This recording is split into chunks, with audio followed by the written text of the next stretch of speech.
La siguiente transmisión es apta para toda la familia. Contiene closed caption y es financiada con recursos del Fondo Único de TIC.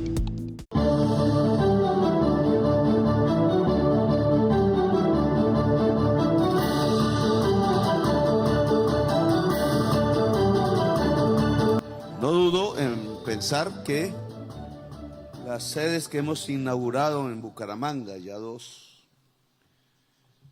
son las más bellas que hay en Colombia. Hay que hacer ese concurso arquitectónico, rector, así, abrirlo. A ver quién se lo gana, pero me temo que hemos inaugurado las sedes más hermosas del país. Todas tienen una hermosura en especial, y es que son templos del saber. Muchas veces han y hemos estudiado en sitios donde a veces ni la luz entraba, pero pues eran también templos del saber. Al final, las ideas que se aprenden, que se discuten, que se superan, porque de eso se trata, son y hacen el espacio de nuestro cerebro. Y aquí estos son espacios del cerebro y también del sentir del corazón. No me meto en esas honduras porque ya me han regañado bastante en redes. Entonces, voy hacia el puro cerebro. El tema es que indudablemente Colombia ha renunciado desde hace muchas décadas, diría yo.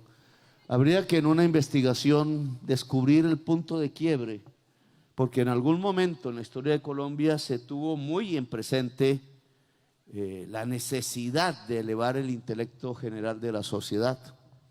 Fue Bolívar el que dijo en alguna vez, refiriéndose solo a Bogotá, que allí habría la Atenas suramericana, y la comparó con su Caracas y con su Quito, y a la primera le dijo que era un cuartel y a la segunda que era un convento.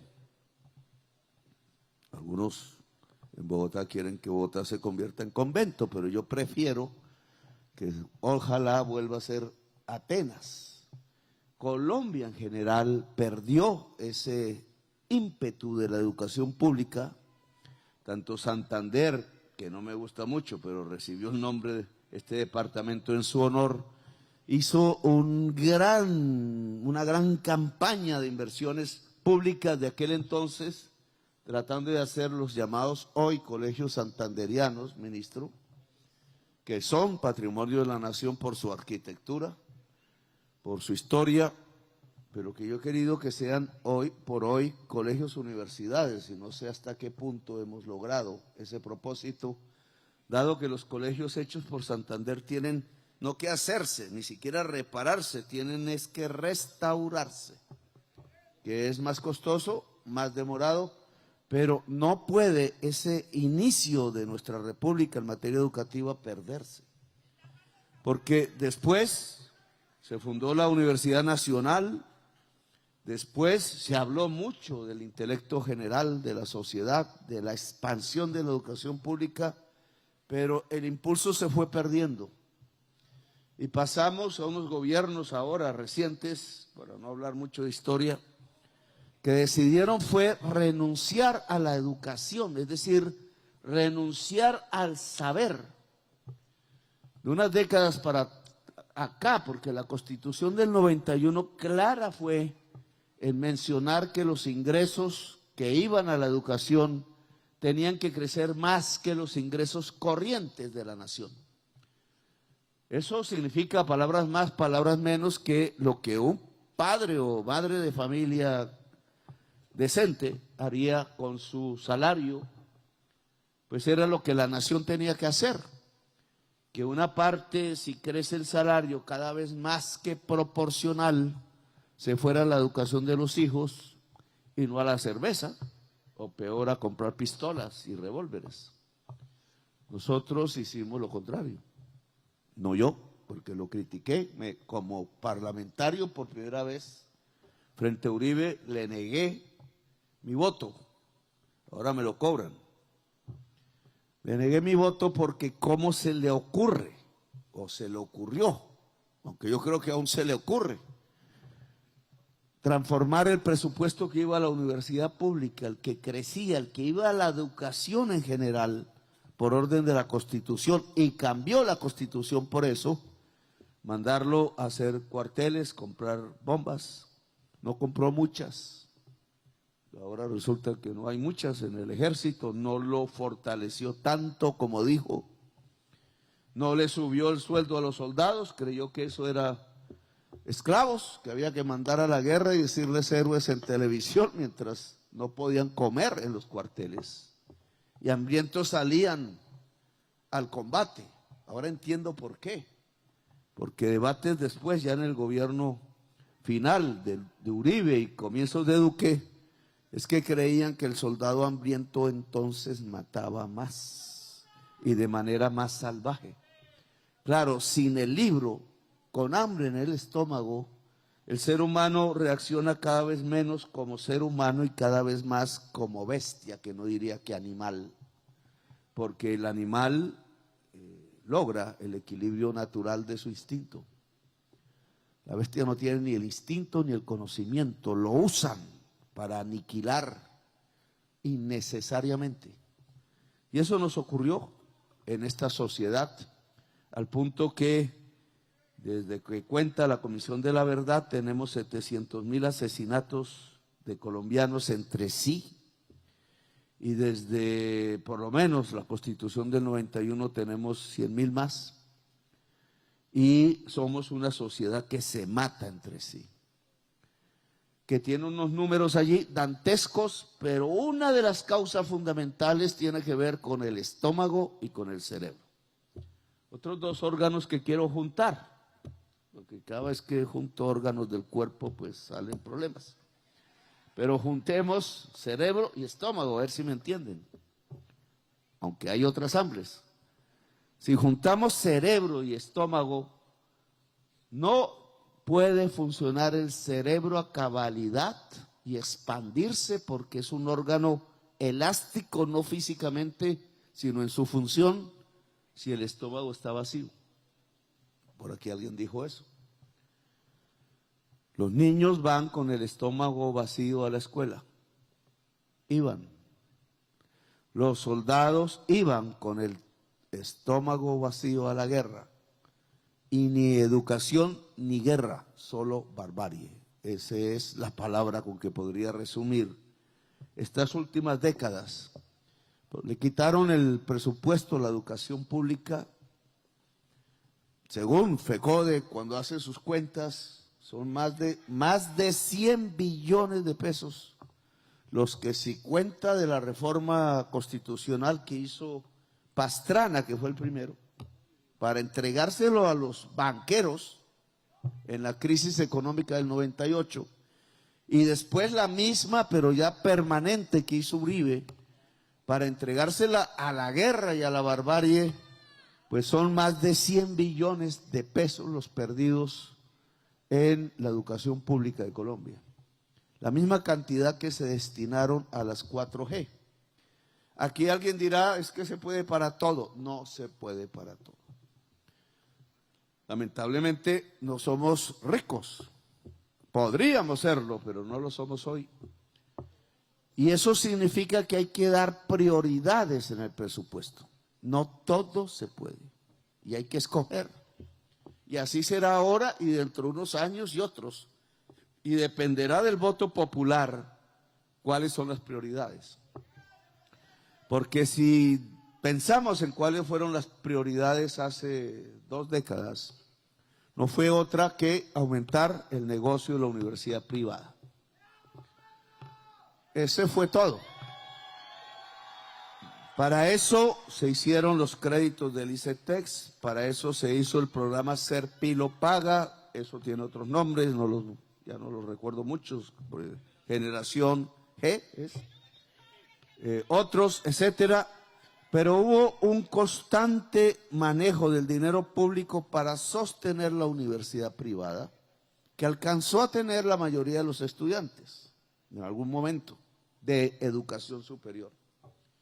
Bien, hoy podemos decir, no solo que hoy, sino que en los años que se han medido hacia atrás, La educación pública superior ha sido sustancialmente de mayor calidad que la educación superior privada, en promedios. Y manejo las pruebas que se han hecho. Y esto significa que si el gobierno Uribe, etcétera, hasta el presente, y algunos alcaldes también, han trasladado el dinero público hacia la universidad privada, lo han dedicado a la peor educación para la juventud colombiana. Que si hubieran destinado ese dinero a la educación superior pública, lo hubieran destinado a la educación de mayor calidad. Y entonces, en cierta forma,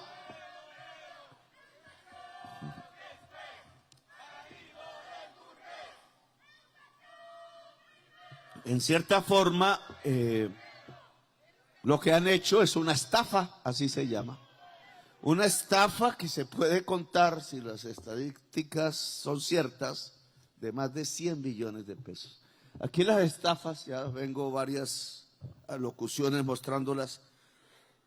En este momento estoy en una, estoy hablando 2 veces al mismo tiempo en diferentes lugares. Ya tenemos una propiedad diferente, que es hablar en diferentes lugares. En este momento estoy hablando del tema de la desertificación de los Estados Unidos a Colombia. También espero demostrarlo porque no es fácil, ya lo veremos mañana si lo logramos. También es una estafa que no hemos cuantificado aún, porque lo que intento demostrar hoy es que la erradicación forzada de cultivos de hoja de coca, que por ejemplo en el año 2020 fue el más, logró 130.000 hectáreas en el gobierno de Duque, y hoy se ufanan un trino por eso, y dice es mejor que lo que usted hizo. Mire, en ese mismo año el registro al final, en diciembre del 2020, del total de hectáreas da 9.000 hectáreas menos, 121.000. ¿Cómo así? Y entonces las 130.000 que se erradicaron, ¿dónde quedaron? Pues resulta y ahí la estafa, que no le cuentan al pueblo colombiano, pero yo se las dejo, no voy a repetir el programa, es que mientras se erradicaban 130.000, se sembraban 100.000.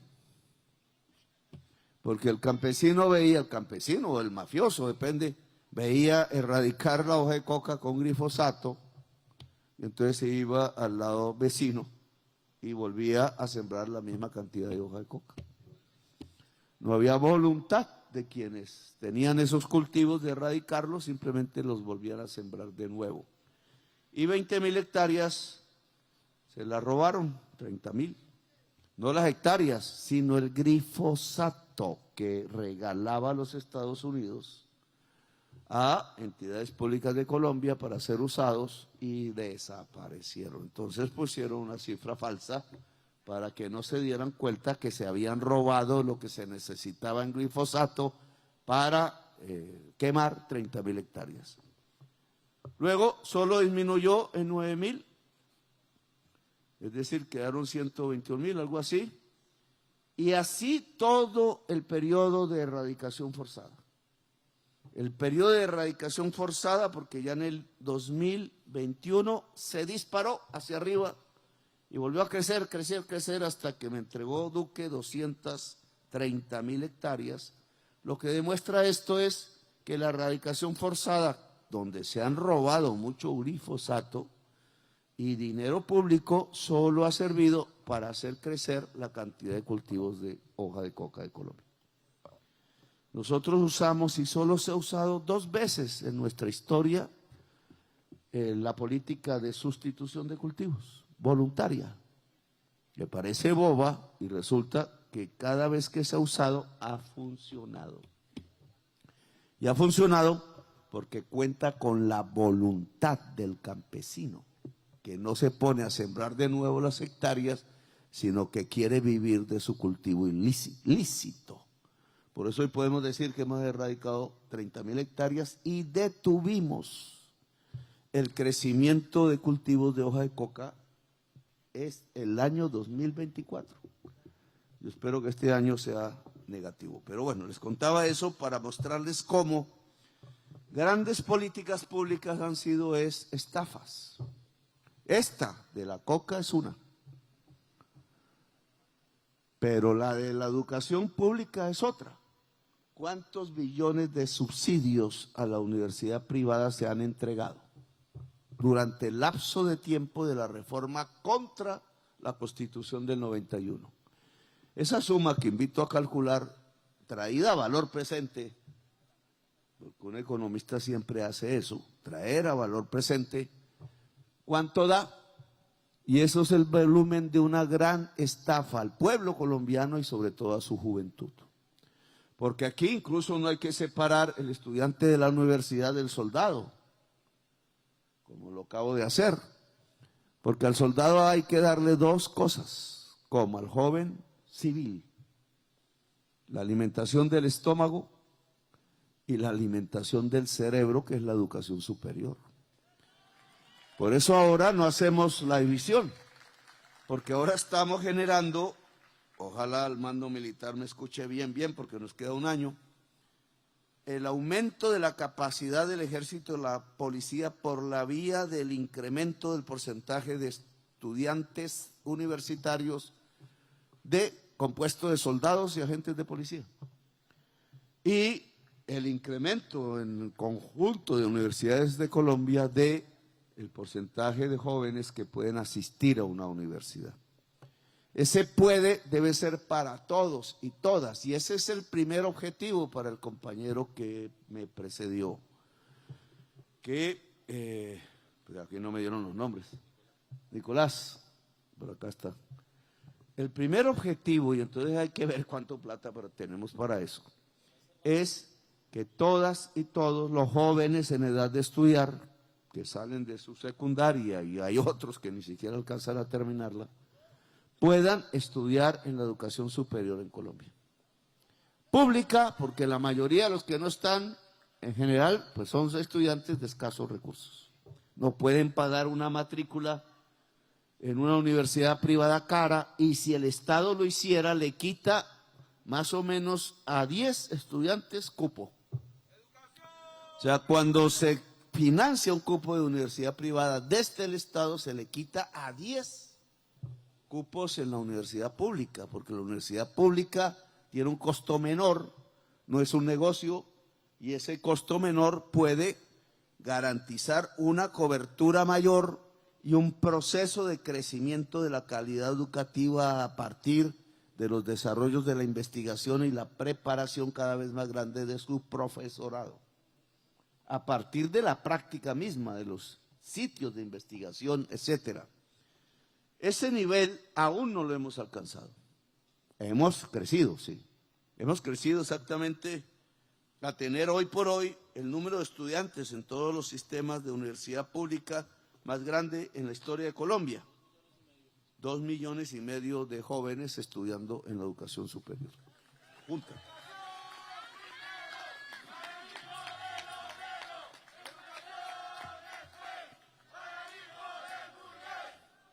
Pero aún falta mucho. Por ejemplo, usted hablaba del Socorro, San Gil, la provincia comunera. Y es un tema, rector y gobernador, que no está. Él dice que ayudó a financiar esta sede. La verdad es que es a través de recursos propios de la universidad que salen de una estampilla, no sé en qué porcentaje, rector. La estampilla de todas maneras es un recurso público, realmente sale de la gente que paga la estampilla. Y los recursos nuestros salen de la gente que paga los impuestos. En general es así. Pero es, claro, porque si se dedican a otra cosa, a matar jóvenes por ahí en falsos positivos, pues es una plata que se invierte en la muerte. Nosotros queremos invertirlas en la vida. Total que el resultado de esto hasta el momento, y todavía no hemos terminado nuestro gobierno, es que hemos llegado a 2,5 millones, la mayoría están en educación superior, la mayoría en educación gratuita, ¿Por qué no está 100%? Porque la ley en el Congreso focalizó a estratos y yo no quería. Yo quiero es que sea derecho, eso habrá que corregirlo en el tiempo. Derecho, no focalizado, sino universal. Quien estudie en una universidad pública, independiente de su condición económica, debe estudiar gratuitamente. Por derecho, no porque se concedió a través de un estrato social. Alcanzar la cifra del 100% que algunas sociedades del mundo tienen, y en el tiempo, en la medida en que las generaciones se van sustituyendo, nos lleva a lo que llamamos una sociedad del conocimiento. Es decir, que mínimo toda la población tiene un nivel de educación superior. Muchas personas dicen, entonces, ¿quiénes van a ser los obreros? Las obreras. Es que no van a haber obreros, porque será otro sistema de producción que incluye la inteligencia artificial, que incluye el 3D.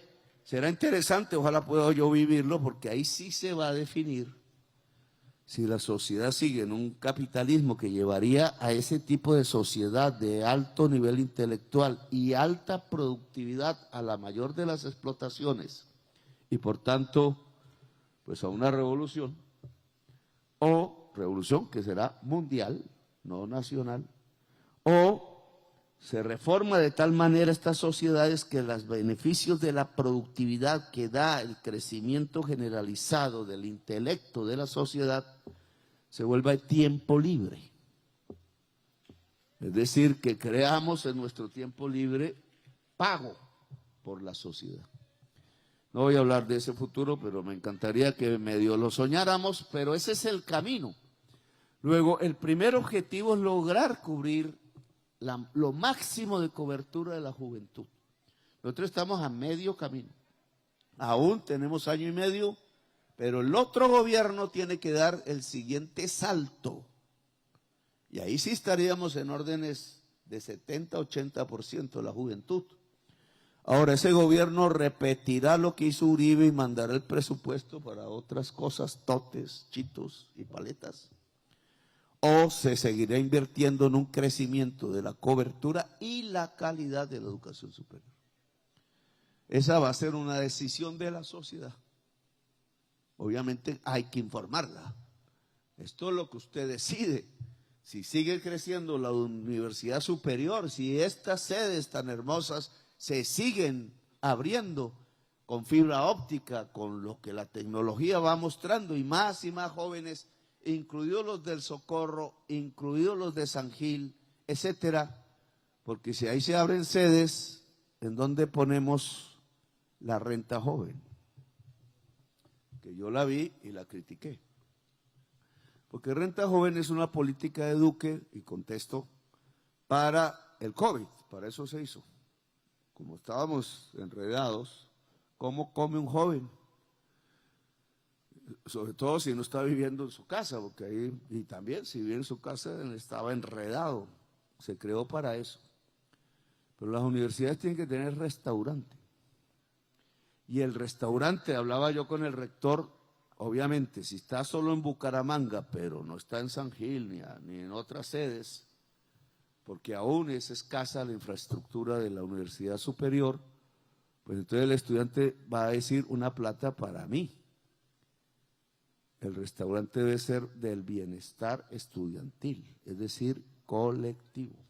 Ojo, si es individual, nos están enseñando a ser neoliberales, a resolver individualmente problemas que solo podremos resolver colectivamente. Nadie individualmente puede hacer esto, solo a través de un poder público donde nos juntamos más o menos y con tomas de decisiones que surgen es del resultado electoral, que es una decisión colectiva. Entonces la plata se lleva a este tipo de obras que antes no se llevaba. Estos restaurantes deben tener guardería y deben tener restaurante, nosotros lo dijimos. Guardería porque se convierte, si no hay guardería, se convierte el estudio en una barrera contra la mujer, más que contra el hombre, aunque también hay hombres que cuidan sus hijos solos. pero en general por las cifras contra la mujer que tiene sus hijos, porque demanda tiempo, etcétera, etcétera. Una guardería cerca a las sedes universitarias permite que la mamá joven en general pueda hacer su carrera universitaria. Bueno, ya me fui alargando por otros temas, pero quería contestar esto, porque si no vamos dispersando el recurso público sin lograr objetivos certeros, que es el que estamos tratando de conseguir a partir del número de estudiantes, etcétera, de la cantidad de estudiantes en la universidad pública, de reducir el que los estudiantes se vayan de la universidad. 1.5 billones de pesos, por primera vez explícitamente, se destinaron a infraestructuras como esta en el país. 1.5 no es mucho, pero es lo mismo que el país gastó en el programa Ser Pilo Paga. Y cuando vamos a las cifras que nos critican también, pues es válido que se critiquen porque hay que siempre estar atentos. Con 1.5 billones destinados a la educación superior, aumentamos 190.000 nuevos cupos. Con 1,5 billones dedicado a Ser Pilo Paga, solo entraron 15.000 estudiantes en universidades privadas. Entonces, de 15.000 a 190.000, ¿cuál es el mejor negocio para la sociedad colombiana? Pues que sus jóvenes de escasos recursos, ya no uno, sino por 1,10, logrando que sea ojalá la totalidad, puedan estudiar una educación superior. Y queda estos edificios e infraestructura, y habrá el momento que toque renovarlos alguna vez, delante, en propiedad del pueblo. En cambio, lo que mandamos a la universidad privada queda en propiedad de los dueños de esa universidad. Recursos públicos que quedan propiedad de ellos. Lo mismo que pasa con las EPS, que la gastan en su clínica, pues sí, muy bonita la clínica, pero es propiedad del dueño de la EPS, no del pueblo, y el recurso era del pueblo. O lo mismo que pasa con los fondos privados de pensiones, y hasta yo diría lo mismo que pasa con las carreteras, porque las carreteras se hacen con recursos públicos, pero el peaje ¿de quién es? No es del pueblo, etcétera. Entonces, esta inversión, pues creo que es la más rentable. Aquí estamos entregando esta sede universitaria con todas sus ventajas. Quienes ya hayan entrado verán la hermosura que es. Hemos educado maestros, ojo, ese es el primer elemento de la calidad educativa, porque no es solo cobertura, es calidad. Si el maestro y maestra de una universidad o un colegio no se le ayuda a pasar a mayores niveles de complejidad del pensamiento aquí o fuera del país, entonces no aumenta la calidad, porque él no logra la discusión necesaria para incrementar una serie de teoremas, de teorías, de leyes, que ya no hay leyes en la ciencia, sino tendencias en la ciencia. Por eso alguien me preguntaba que si había matemáticas del cambio y me pegó una regañada. Matemáticas de cuánticas. Matemáticas cuánticas son las de la probabilidad. La matemática de las fórmulas exactas fue la matemática mecánica. El salto se da en que ya no hay nada exacto.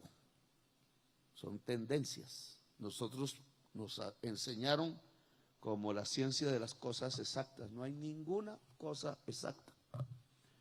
Exacta en nuestro momentico, en nuestro espacio pequeño. Pero desde el tiempo que un señor dijo que el espacio y el tiempo eran relativos, entonces ya no hay nada exacto, hay tendencias. Y la ciencia consiste en averiguar esas tendencias y probarlas en la investigación. Porque al final de múltiples ensayos se forjan unas probabilidades y esas probabilidades son la tendencia. Pero bueno, eso es para enseñar, no para. Por eso hemos logrado 80.000 docentes que han mejorado sus condiciones laborales estudiando con recursos públicos. Debió ser más. Ahora que el recurso público va a llegar es a los municipios y departamentos, ojo.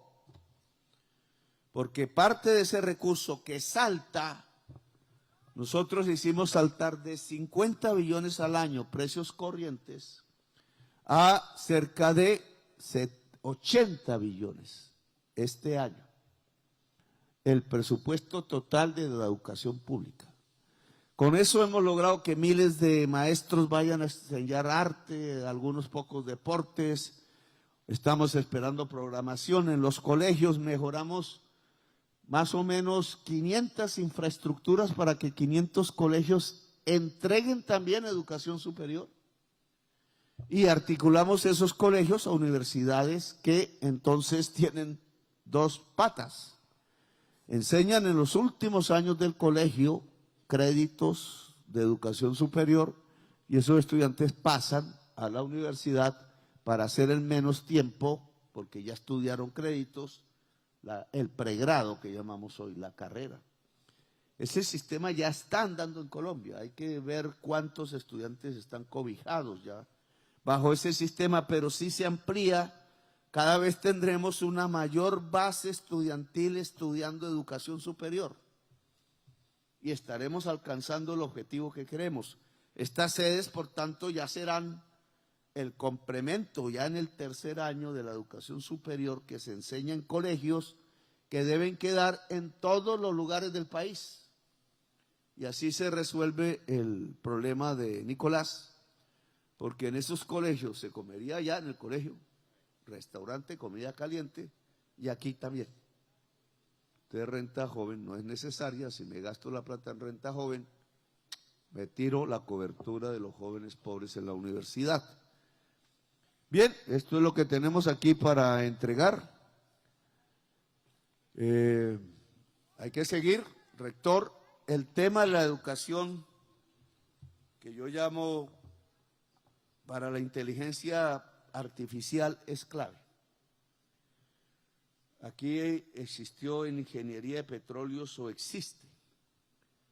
Todos sabemos que la demanda por petróleo en el mundo llegará a cero.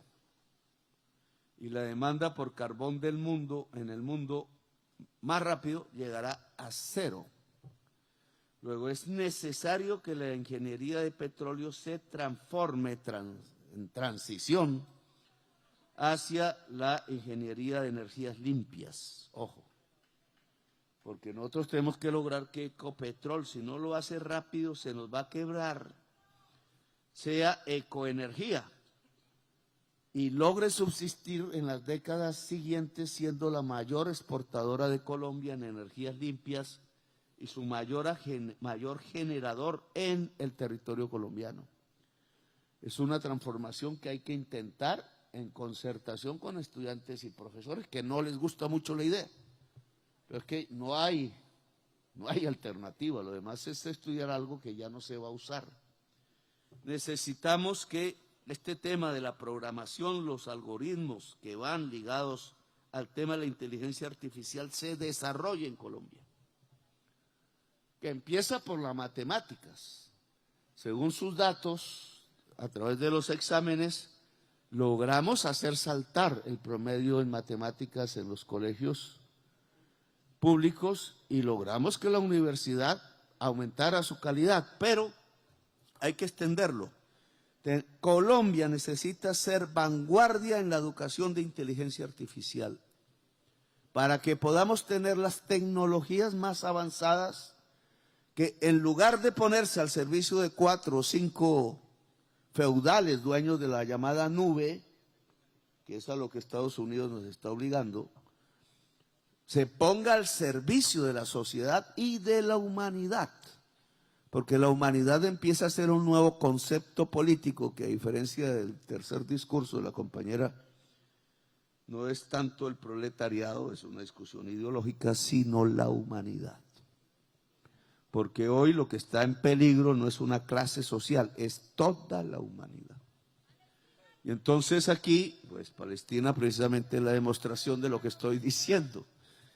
Es que no es Palestina solo, en Palestina están ensayando lo que harán con el conjunto de la humanidad. Es ver si el resto de humanidad deja que se produzca un genocidio, si el resto de la humanidad deja que se vuelva insensible a que 20.000 o 30.000 niños, como van las cosas, sean asesinados por bombas. Si eso sucede en Gaza, sucederá en Bogotá, sucederá en Caracas, en Caracas de pronto más rápido que en Bogotá, sucederá en Río de Janeiro, etcétera, etcétera, etcétera. Sucederá en África y en Asia. Y por eso debe surgir un nuevo concepto político, un sujeto político, que empiece a articularse, difícil es, como acción en el mundo, que es la humanidad. Eso lo vamos a intentar en el viaje que tenemos en Naciones Unidas, en Nueva York, si es que me dejan entrar este fin de semana. Que me dejan entrar tiene su bemol. Les voy a decir, una persona norteamericana ha llegado a hacer una reunión, me dicen, vamos a confirmarlo, con Cabal, con Cuenca, con Leiva y con Uribe, para ver cómo se arma un proceso judicial mío en Estados Unidos, yo que ni siquiera voy a Estados Unidos, sobre la base de, ¿cómo es que dice esto? De conspiración contra el gobierno de los Estados Unidos. Cuando yo lo que hago es defender mi gobierno y la sociedad colombiana, pero hasta ese punto ha llegado algo que yo llamo los cipayos. Los cipayos, investígalo, los cipayos eran unos hindúes que le ayudaban al ejército inglés a matar hindúes. Yo pienso que aquí ni el ejército ni la policía serán cipayos, pero sí hay políticos cipayos que le pueden ayudar al gobierno de los Estados Unidos equivocado porque piensa que la erradicación forzosa que solo ha generado muertos en Colombia es el mecanismo para salvarlos a ellos del consumo de cocaína, completamente equivocados. Voluntariamente podemos lograr reducir cocaína, pero la única manera de reducir el mercado de la cocaína en el mundo es que ellos, los Estados Unidos y europeos, dejen de consumir cocaína. Pero peor aún, porque han hecho caso a algunos, pero en lugar de consumir cocaína se pusieron a consumir fentanilo.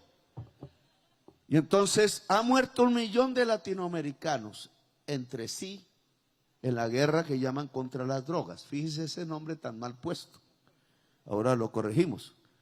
Pero en Estados Unidos están muriendo 100.000 por fentanilo. Es decir, que en 10 años también habrá 1 millón de muertos en los Estados Unidos. Uno aquí, otro allá. ¿Y saben cuántos morían por sobredosis de cocaína en Estados Unidos? 3.000.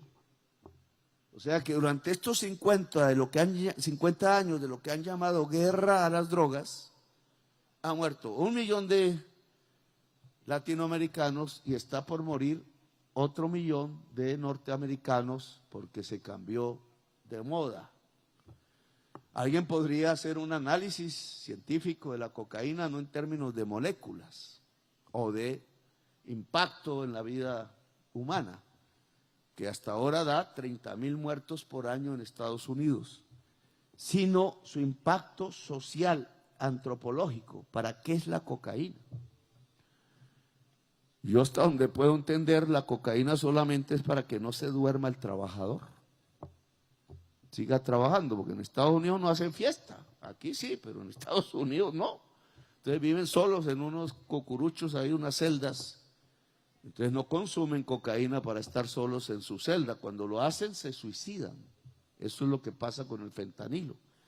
Pero en general lo que hacen es una rutina en donde salen a trabajar y llegan de trabajar, se duermen, salen de trabajar, etcétera.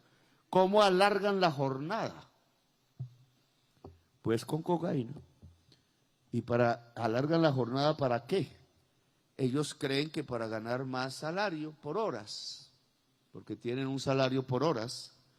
Pero en realidad quien gana más es el patrón. Luego la cocaína la usan en Europa y sobre todo en Estados Unidos es para explotar más a los trabajadores y las trabajadoras. Eso lo conocieron de los españoles que medio se dieron cuenta hasta que un europeo ya hizo el extracto, el proceso químico con la hoja de coca. La hoja de coca nunca sirvió para eso.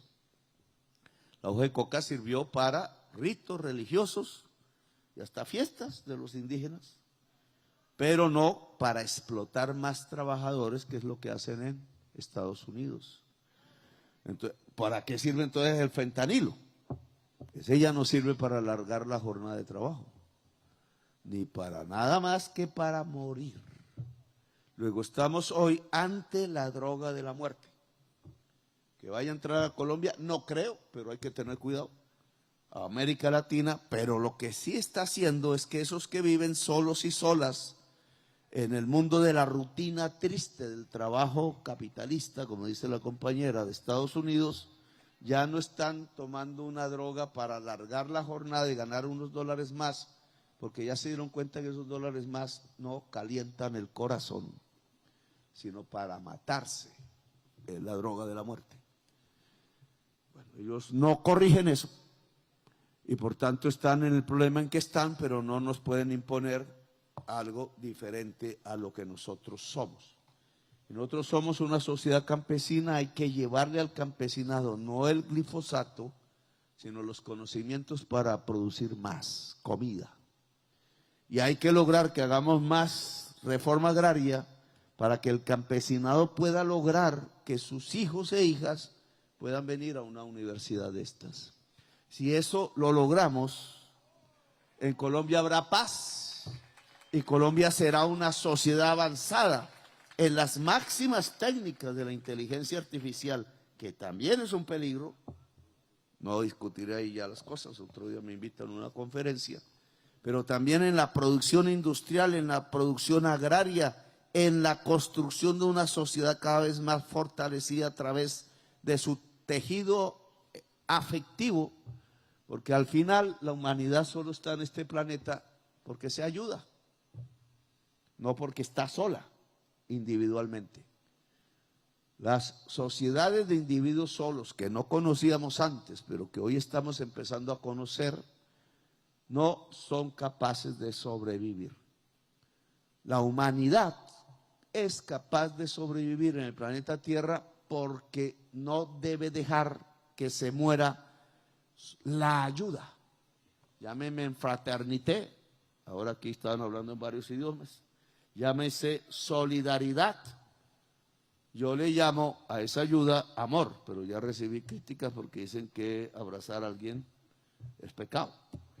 Yo no creo en eso. Entonces, a través de eso, el amor eficaz,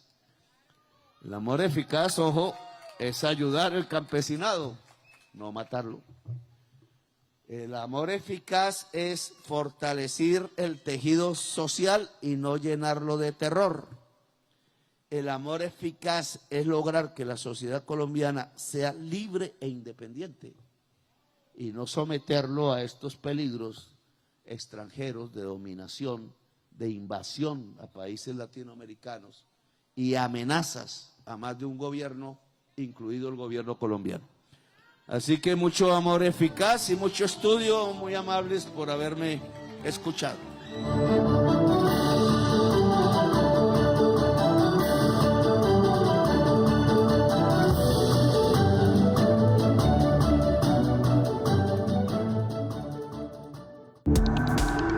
Este contenido fue financiado con recursos del Fondo Único de TIC.